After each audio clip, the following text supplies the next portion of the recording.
ओम शम शनिश्चराय नमः। स्वागत है आप सभी का हमारे चैनल पर। आज के इस वीडियो में सुनिए शनिवार के दिन सुनी जाने वाली शनिवार के व्रत की कथा। शनिवार के व्रत की कथा सुनने से शनि ग्रह से संबंधित सभी प्रकार की बाधाएं दूर होती हैं और शनिदेव प्रसन्न होकर साधक की सभी मनोकामनाएं भी पूर्ण करते हैं। तो आइए सुनते हैं शनिवार के व्रत की कथा। एक समय की बात है, सूर्य, मंगल, चंद्रमा, बृहस्पति, शुक्र, शनि, राहु और केतु, इन नवग्रहों में इस बात पर परस्पर विवाद हुआ कि हम में से बड़ा कौन है। आपस में सभी अपने आप को बड़ा मानते, इस कारण कोई निश्चय नहीं हो सका। तो सब इंद्र के पास गए और कहने लगे कि आप तो देवताओं के राजा हैं, आप इस बात का निर्णय करिए कि हम में से बड़ा कौन है। उनकी ऐसी बात सुनकर इंद्र घबरा गए और विचार करने लगे कि अब मैं क्या करूं, किसे छोटा कहूं और किसे बड़ा। ऐसा विचार कर तथा अपने आप को आपत्ति से बचाने के लिए उन्होंने उन ग्रहों को पृथ्वी के राजा विक्रमादित्य के पास भेज दिया और कहा कि आप लोग उन्हीं के पास जाइए, वे ही आपका निर्णय करेंगे। इंद्र द्वारा प्रेषित वे सब देवता पृथ्वी के राजा विक्रमादित्य के पास गए और अपने प्रश्न को उनके सम्मुख रखा। राजा विक्रमादित्य भी बड़ी चिंता में पड़े कि मैं किसे छोटा और किसे बड़ा बताऊं। जिसे ही छोटा बताऊंगा वही नाराज होगा। अतः राजा ने मुंह से ना कहने वाला एक उपाय सोचा और सोना, चांदी, कांसा, पीतल, शीशा, रांगा, जस्ता, अभ्रक और लोहा, 9 धातुओं के 9 आसन बनवाए और सब आसनों को एक क्रम से रख दिया तथा सभी ग्रहों से अपने अपने आसनों पर बैठने के लिए कहा। जिसका आसन सबसे आगे वही बड़ा माना जाएगा और जिसका आसन सबसे पीछे वह सबसे छोटा माना जाएगा। लोहे का आसन सबसे पीछे था, वह शनि देवता का आसन होता है। अतः शनि देवता ने सोचा कि मुझे सबसे छोटा बनाया गया है, इसलिए वे नाराज हो गए और अत्यंत क्रोध करते हुए बोले, राजा, तुम मेरे पराक्रम को नहीं जानते कि मुझ में कितना बल है। जबकि सूर्य एक राशि पर 1 माह, चंद्रमा 2.25 दिन, मंगल 1.5 महीने, बृहस्पति 13 महीने, बुध तथा शुक्र 1-1 माह तथा राहु और केतु दोनों उल्टे चलते हुए केवल 18 महीने रहते हैं। परंतु मैं तो एक राशि पर 30 माह तक रहता हूँ। बड़े बड़े देवता मुझसे दुखी रहते हैं। हे राजन, मेरे प्रभाव को कान खोलकर सुन लो कि जब भगवान राम पर 7.5 आई तो वे वन को गमन कर गए और रावण पर 7.5 आई तो राम लक्ष्मण ने लंका पर चढ़ाई की और रावण के समस्त कुल का नाश कर दिया। अतः राजन, अब तुम सावधान हो जाओ, कारण कि अब तुम मेरे कूप का भाजन बन चुके हो। ऐसा कहकर क्रुद्ध हुए शनि देवता वहां से चले गए। देवता तो प्रसन्न होकर गए, परंतु शनि देवता क्रोधित होकर चले गए। अब तो राजा के ऊपर 7.5 आ गई तथा शनि देवता ही घोड़ों के सौदागर के रूप में विक्रमादित्य की राजधानी उज्जैनी में गए और जब राजा ने घोड़ों के सौदागर के आने की खबर सुनी तो अपने अश्वपाल को अच्छे अच्छे घोड़े खरीदने की आज्ञा दी।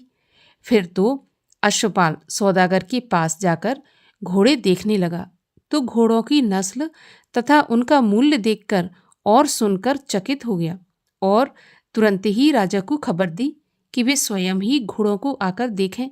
फिर तो राजा स्वयं घोड़ा देखने आए और एक घोड़े को चुनकर जैसे ही उस पर बैठे कि वह घोड़ा राजा को लेकर बड़ी तेजी से भागा और बहुत दूर एक बड़े जंगल में राजा को छोड़कर अंतर्ध्यान हो गया। इसके बाद मार्ग ना जानने के कारण राजा जंगल में भटकने लगा। इस प्रकार भूख से पीड़ित भटकते हुए राजा को एक ग्वाला दिखाई पड़ा, जिसने राजा की प्रार्थना करने पर उन्हें पानी पिलाया। पानी पीकर राजा ने ग्वाले से शहर जाने का मार्ग पूछा तो उसने बता दिया। तब राजा ने अपनी उंगली से अंगूठी उतारकर उस ग्वाले को भेंट स्वरूप दे दी और स्वयं शहर की तरफ जाने वाले मार्ग पर चल पड़े। शहर में पहुंचकर राजा एक सेठ की दुकान पर गए तथा अपना नाम बीका बताया। तब सेठ ने उन्हें अच्छा आदमी समझकर जलपान इत्यादि कराया। भाग्य से उस दिन सेठ की दुकान पर बहुत बिक्री हुई, जिससे सेठ और भी प्रसन्न हुआ और भोजन करने के लिए बीका को अपने घर ले गया। भोजन करते समय राजा ने सेठ के घर में एक विचित्र बात देखी कि खूंटी पर एक हार लटक रहा था, जिसे वह खूंटी निगल रही थी। भोजन करने के पश्चात सेठ जब हार लेने खूंटी पर गया तो उसे हार नहीं मिला। फिर सारे घर में हार की खोजबीन करी गई और सबने बीका को ही अपराधी ठहराया, क्योंकि बीका ही एक नया व्यक्ति था। सब उसे पकड़कर फौजदार के पास ले गए और कहने लगे कि यह आदमी देखने में तो भला लगता है, परंतु सेठ का ऐसा कहना है कि इसके अतिरिक्त और कोई घर में आया नहीं जो हार चुराता, अतः शंका तो इसी पर होती है। फिर तो राजा ने चोरी के अपराध में उसे चौरंगिया करने की आज्ञा दे दी। जल्लादों ने तुरंत बीका का हाथ पैर काटकर चौरंगिया बना दिया, जिससे उनकी दशा अत्यंत दयनीय हो गई, क्योंकि हाथ पैर थे नहीं। यदि कोई दया करके उनके मुंह में पानी या रोटी डालता तो ही वे कुछ खा पाते, नहीं तो ऐसे ही पड़े रहते। इस प्रकार कष्ट सहते हुए बीका को बहुत दिन बीते कि एक तेली आकर उन्हें अपने घर ले गया और कोलू पर बैठा दिया और उससे बोला कि तुम इस पर बैठे बैठे केवल मुंह से बैलों को हाँकते रहो। इस प्रकार बीका का काफी समय व्यतीत हो गया। एक दिन बीका बहुत प्रसन्न हुआ तो वर्षा ऋतु के समय रात में सुंदर गाना गाने लगा, जिसे सुन उस नगरी की राजकुमारी अति प्रसन्न हुई और दासी को इस बात का पता लगाने को भेजा कि इतना सुंदर गाना कौन गा रहा है। तो दासी घूमते घूमते तेली के घर में गई और वहां उसने देखा कि चौरंगिया गाना गा रहा है। दासी ने आकर राजकुमारी को बताया कि तेली के घर में जो चौरंगिया रहता है वही इतना सुंदर गाना गा रहा है। दासी की बात सुनकर राजकुमारी ने यह निश्चय किया कि अब मैं चौरंगिया के साथ ही विवाह करूंगी। प्रातःकाल हुआ, परंतु राजकुमारी न उठी और न ही किसी से बोली। तो महारानी अपनी पुत्री को जगाने आई और उसके दुख का कारण पूछने लगी। तो राजकुमारी ने कहा कि मैं जब भी विवाह करूंगी तो उसी चौरंगिया से विवाह करूंगी। जिसे सुनकर रानी अत्यंत आश्चर्य में पड़ गई और बहुत उसे समझाने लगी, परंतु राजकुमारी नहीं मानी और अनशन व्रत का निश्चय किया। फिर जब राजा को खबर मिली कि राजकुमारी ने चौरंगिया से विवाह करने का निश्चय किया है, तो अपनी पुत्री के भाग्य के विषय में चिंता करते हुए उसे समझाने आए। राजा बोले, पुत्री, ये तुमने नादानी का हठ क्यों किया है? क्या तुम चौरंगिया से, जिसके हाथ पांव बिल्कुल है ही नहीं, विवाह करके सुखी रह सकोगी? क्या ये संभव है कि वह तुम्हें सुख देगा? अतः हे पुत्री, तुम ये व्यर्थ का हठ मत ठानो, इससे तुम्हें दुख होगा। तुम एक प्रतिष्ठित राजा की पुत्री हो, तुम्हारा विवाह भी राजकुल में होना चाहिए। मैं अभी समस्त देशों में तुम्हारे विवाह का प्रस्ताव दूतों द्वारा भेजता हूँ तथा रूपवान राजकुमार के साथ विवाह करा देता हूँ। परंतु राजकुमारी ने राजा की बात को ठुकरा दिया और अत्यंत विनम्र स्वर में बोली, पिताजी, अब आप मुझे अधिक ना समझाएं। यदि आप और कुछ कहिएगा तो मैं अपने प्राण त्याग दूंगी। मैंने अपनी इच्छा से एक बार जिस वर का वरण कर लिया है, यदि वह मुझे नहीं प्राप्त होगा तो मैं विवाह ही नहीं करूंगी। राजकुमारी के ऐसे वचनों को सुन राजा क्रोधित हो गए और कहने लगे कि जा, यदि तू चौरंगिया से विवाह करके स्वयं ही अपना भाग्य फोड़ना चाहती है तो मैं क्या कर सकता हूँ। समझाने का जो कर्तव्य था वह मैंने कर दिया, अब आगे तुम जानो। राजकुमारी से ऐसा कहकर राजा ने उस तेली को बुलवाया कि जिसके घर में चौरंगिया रहता था, और बोला कि तुम्हारे घर में जो चौरंगिया रहता है, मैं उससे राजकुमारी का विवाह करना चाहता हूँ, अतः विवाह की तैयारी करो। फिर तो तेली अत्यंत आश्चर्य में पड़ गया, परंतु राजा के समझाने पर उसने विवाह की तैयारी की और चौरंगिया से राजकुमारी का विवाह हो गया। रात्रि में चौरंगिया तथा राजकुमारी महल में सोए तो अर्धरात्रि के समय शनिदेव ने चौरंगिया को स्वप्न दिया और कहने लगे, राजन, क्या अब भी मेरे प्रभाव को तुमने नहीं जाना कि मुझ में कितना बल है? तुम स्वयं ही देख लो कि तुमने मुझे छोटा बनाकर कितना फल पाया है। अब बोलो, तुम्हारा क्या विचार है? तब राजा ने शनि देवता से क्षमा प्रार्थना की और कहने लगे, महाराज, अब आप मुझे क्षमा कर दीजिए। मैं आपकी प्रार्थना करता हूँ तथा जैसा दुख आपने मुझे दिया है वैसा किसी और को मत दीजिए। फिर शनि देवता राजा विक्रमादित्य की प्रार्थना से प्रसन्न होकर तथास्तु कहकर अंतर्ध्यान हो गए और उनकी कृपा से राजा के हाथ पांव पहले जैसे हो गए और पूर्णतः स्वस्थ एवं कांतिमान दिखने लगे। फिर तो जब राजकुमारी की आंखें खुली तो उसने विक्रमादित्य को खूब स्वस्थ और सुंदर पाया तो बड़ी प्रसन्न हुई और आश्चर्य करती हुई पूछने लगी। तो राजा ने सारा वृत्तांत कह सुनाया। ये वृत्तांत सुन सब लोग राजा विक्रमादित्य की और राजकुमारी की खूब प्रशंसा और आदर करने लगे। जब सेठ को ये बात मालूम हुई तो वह आया और उनके चरणों में गिरकर क्षमा मांगने लगा और बोला, महाराज, आप मेरे अपराध को क्षमा कर दीजिए, मुझ पर दया कीजिए और मेरे यहाँ चलकर प्रीतिपूर्वक भोजन करिए। ऐसा कहकर वह राजा को लिवाकर अपने घर गया और अनेक प्रकार के सुमधुर मिष्ठान तथा व्यंजन बनवाए और उच्च आसन देकर भोजन कराया। उसी समय राजा ने एक आश्चर्य की बात देखी कि जो खूंटी पहले हार निगल रही थी अब वही खूंटी हार उगल रही है। तब राजा ने सबको दिखाया और कहा कि अब आप देख लीजिए, पहले मेरे ऊपर शनि का प्रकोप था जिसके कारण यह खूंटी हार निगल गई थी, परंतु अब प्रकोप हट गया अतः खूंटी हार उगल रही है। जिसे देख सब लोग आश्चर्य में पड़ गए और उनके मस्तक लज्जा से नीचे झुक गए, क्योंकि उन्होंने राजा को हार की चोरी लगाई थी।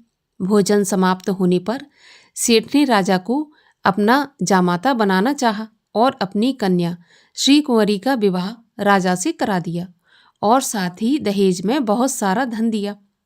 इस प्रकार सुखपूर्वक उस नगर में रहते हुए राजा को अपनी राजधानी उज्जैन की याद आई और वे अपनी दोनों पत्नियों और उनके साथ मिले हुए दहेज को लेकर चल पड़े। जब उज्जैन निवासियों ने अपने राजा के आगमन का समाचार सुना तो अति प्रसन्न हुए और राजा के स्वागत की तैयारी करने लगे। इस प्रकार बड़ी प्रसन्नता से राजा अपने भवन में पधारे। फिर तो सारे शहर में बड़ी खुशियां मनाई गई और रात्रि में दीपक जलाए गए। राजा ने सारे शहर में शनिदेव की महिमा का गुणगान करवाया और कहा कि शनिदेव सब ग्रहों में बड़े हैं। सब लोग शनि देवता की प्रसन्नता के लिए चींटियों को आटा डाला करें, जिससे शनिदेव प्रसन्न हो।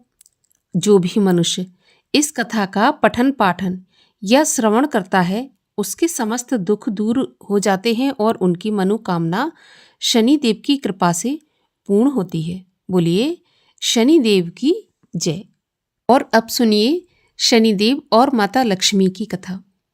एक राजा था, उसने अपने राज्य में ये घोषणा की कि दूर दूर से सौदागर बाजार में माल बेचने आए और जिस सौदागर का माल नहीं बिकेगा उसे राजा स्वयं खरीद लेगा।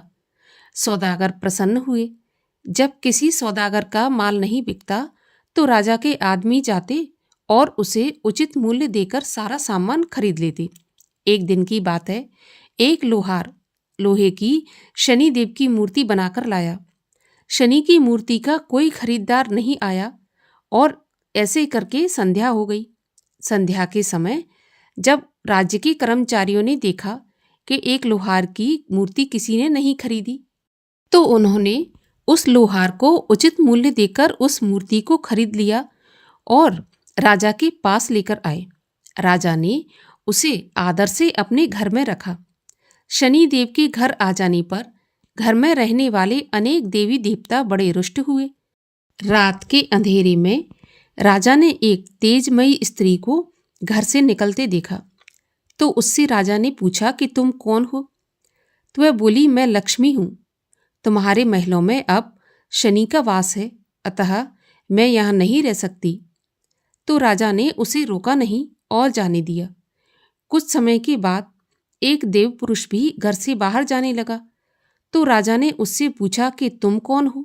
तो वह बोला, मैं वैभव हूँ, सदा लक्ष्मी के साथ रहता हूँ। जहाँ लक्ष्मी रहती है वहीं मैं रहता हूँ। जब लक्ष्मी यहाँ नहीं है तो मैं भी यहाँ नहीं रह सकता। ऐसा कहकर वह भी चला गया तो राजा ने उसे भी नहीं रोका। इसी प्रकार धीरे धीरे एक ही रात में धर्म, धैर्य, क्षमा आदि अन्य सभी एक एक करके चले गए। राजा ने किसी से भी रुकने का आग्रह नहीं किया। अंत में जब सत्य जाने लगा तो राजा ने पूछा कि आप कौन हैं और आप कहाँ जा रहे हैं? तो उसने कहा कि मैं सत्य हूँ। जहाँ लक्ष्मी, वैभव, धर्म, धैर्य, क्षमा आदि का वास नहीं होता वहां मैं एक क्षण भी नहीं रुकना चाहता। तो राजा सत्यदेव के पैरों में गिरकर कहने लगे, महाराज आप कैसे जा सकते हैं? आपके बल पर ही तो मैंने लक्ष्मी, वैभव, धर्म आदि सभी का तिरस्कार किया है। आपको न छोड़ा है और न छोड़ूंगा। राजा का इतना आग्रह देखकर सत्य वहीं पर रुक गए। महल के बाहर सभी सत्य का इंतजार कर रहे थे। जब सत्य नहीं आए तो ऐसा देखकर धर्म बोला कि मैं सत्य के बिना नहीं रह सकता, मैं वापस जा रहा हूं।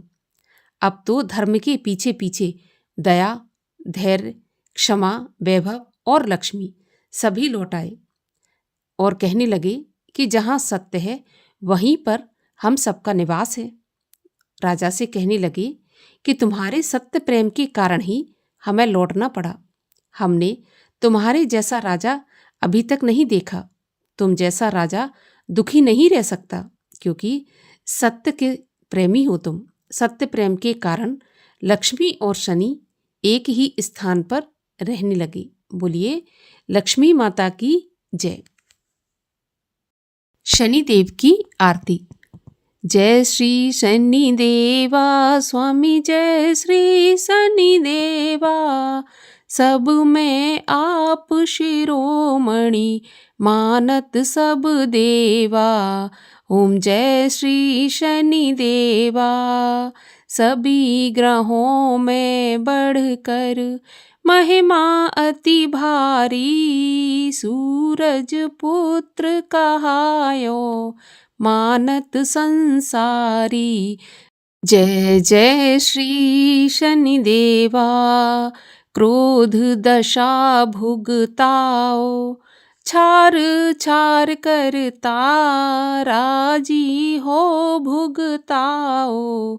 सब ही दुख हरता, जय जय श्री शनि देवा। विक्रमादित्य राजा ने भूल करी भारी, 7.5 भुगताई करदानी ख्वारी। जय जय श्री शनि देवा। सब में आप प्रबल हो, महिमा अस भारी। धन संपत्ति सुख देवो, कर दो सुख हारी। जय जय श्री शनि देवा। शनिवार है वार आपका, पूजत नर नारी। दान मान बहु करते, प्रेम सहित भारी। जय जय श्री शनि देवा। शनि देव की आरती जो कोई नर गावे, कहत पुनीत भगवत दया वही पावे। जय जय श्री शनि देवा।